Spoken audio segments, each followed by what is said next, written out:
Como funciona a remoção de pacientes? O serviço de remoção de pacientes em ambulância é um meio eficiente e ágil para o transporte de pacientes de baixa, média e alta complexidade. Esse transporte pode acontecer em vários tipos de ambientes, como do hospital para a casa, da casa para o hospital, pequenas ou longas viagens, entre outras coisas. O transporte de pacientes deve ser indicado, planejado e executado, visando a minimizar possíveis riscos para o transportado.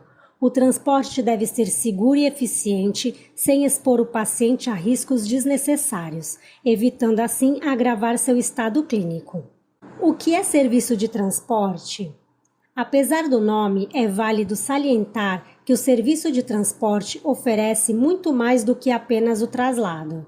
Ou seja, é uma espécie de serviço de remoção de pacientes, o qual busca oferecer, de forma segura, eficaz e humana, o transporte para pacientes que possuem algum tipo de condição que o incapacite de fazer algumas ações. Às vezes, por conta de alguma patologia ou situações em que o paciente não pode se mover devido a um acidente, por exemplo. No entanto, também se enquadram situações mais complexas, como pacientes vítimas de acidente vascular encefálico, infarto e etc. Existem dois tipos principais de transporte de paciente, o pré e o interhospitalar. O transporte pré-hospitalar busca realizar a remoção da vítima do local do acidente ou emergência até o pronto-socorro da forma mais rápida possível. O transporte interhospitalar, por sua vez, realiza a transferência de um paciente entre unidades de serviços hospitalares de urgência e emergência. Quais cuidados devem ser feitos com o transporte e a remoção de pacientes? Como toda atividade de logística, o transporte e ou remoção de pacientes devem conter uma série de precauções antes de ser realizado. No entanto, por envolver a saúde de pessoas e até mesmo o risco de morte dos pacientes, esses cuidados devem ser redobrados.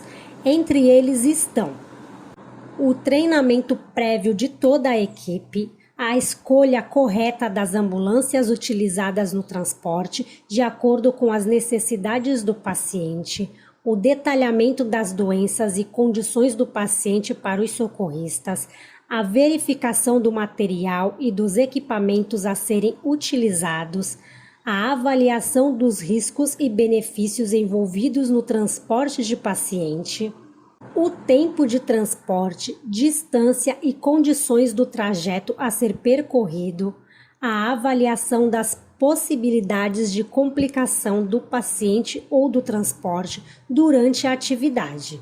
O que diz a legislação a respeito do transporte de paciente? Existem diversas leis que versam sobre o transporte de pacientes nos âmbitos pré-hospitalar e interhospitalar. Isto é, antes do paciente chegar aos hospitais e entre hospitais. Além dos tipos de tripulação para cada tipo de viatura/ambulância, a lei também define algumas responsabilidades nesse transporte. Mais especificamente, as leis que regem o transporte de pacientes em âmbito federal são a Lei 7.498/86 e o Decreto Regulamentador número 94.406/87. Outra lei é referente à resolução do Conselho Federal de Medicina número 1672/2003.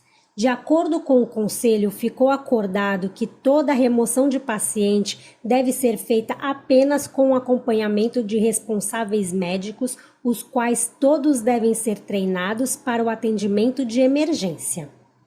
Fora isso, há o consenso de que um hospital não pode negar de receber um enfermo. Ademais, todo tipo de transporte deve possuir, de forma expressa, a autorização de um representante legal, caso ele não possua condições de informar o fato.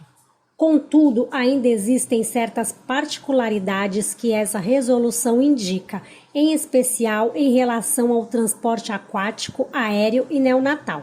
O intuito da resolução é de regularizar todo o processo de traslado.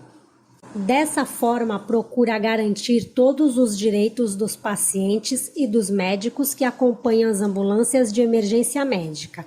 Então, isso quer dizer que todas as empresas de ambulância estão submetidas a essas leis. Mas ainda vale salientar que o protocolo de transporte de pacientes em ambulância é válido não apenas para empresas particulares, mas também para as que são públicas, como é o caso do SAMU. Todas devem estar de acordo, sem exceção. Legislação em relação aos planos de saúde. Outra questão que você deve saber sobre o protocolo de transporte de pacientes em ambulância é em relação aos planos de saúde. Para tal, deve-se partir da Resolução Normativa número 347/2014. É ela que tornou exigível uma série de coisas. A resolução exige, por exemplo, que todos os planos façam a remoção de seus pacientes, desde que estejam fora do período de carência. Então, caso a pessoa esteja dentro da área de cobertura do plano, a remoção é garantida. Isso ocorre mesmo que o paciente esteja no SUS ou hospital privado. Mas, ainda que o paciente não esteja na área de cobertura do plano, deve-se garantir a remoção caso o incidente que o levou ao hospital tenha ocorrido dentro da área coberta. No entanto, ainda de acordo com a normativa, há outros pontos a se atentar. Segundo ainda consta, deve-se garantir a remoção caso o hospital ou plano não apresente a capacitação para o tratamento. Dessa forma, deve levar o paciente até outro local. O mesmo ocorre quando o paciente não está em hospital, mas sim em locais em que não há totalidade de recursos necessários. Legislação em relação aos veículos. Outro protocolo de transporte de pacientes em ambulância que é necessário manter atenção diz respeito aos veículos, mas para isso é interessante que você entenda que, caso um familiar esteja passando mal e seja possível transportá-lo até a emergência mais próxima, isso não é remoção. Na verdade, considera-se remoção apenas em casos que envolvem o corpo clínico capacitado, bem como os veículos adequados e equipados para o transporte, isto é, as ambulâncias. Deve-se ter isso em mente e com total clareza. Agora, de acordo com a portaria GM/MS número 2048, de 5 de novembro de 2002, ficou especificado que as ambulâncias são veículos exclusivos para o transporte de enfermos. Sendo assim, há 6 tipos de ambulâncias, onde cada uma possui as suas exigências. Nós temos um vídeo explicativo sobre cada tipo de ambulância que eu vou deixar o link aqui na descrição. Cada um dos veículos deve se adequar em relação às exigências específicas. Cada ambulância se refere a uma situação mais específica, como suporte básico ou avançada vida. No primeiro caso, deve-se ter uma unidade de suporte básico equipada com as devidas ferramentas. Agora, no caso de ser um veículo de suporte avançado à vida, deve possuir unidades de suporte avançado com todos os seus devidos equipamentos que garantem a saúde, segurança, sobrevivência e bem-estar do paciente. Bom, pessoal, eu espero que vocês tenham gostado. Deixem seu like e se inscrevam no canal. Obrigada e até o próximo vídeo.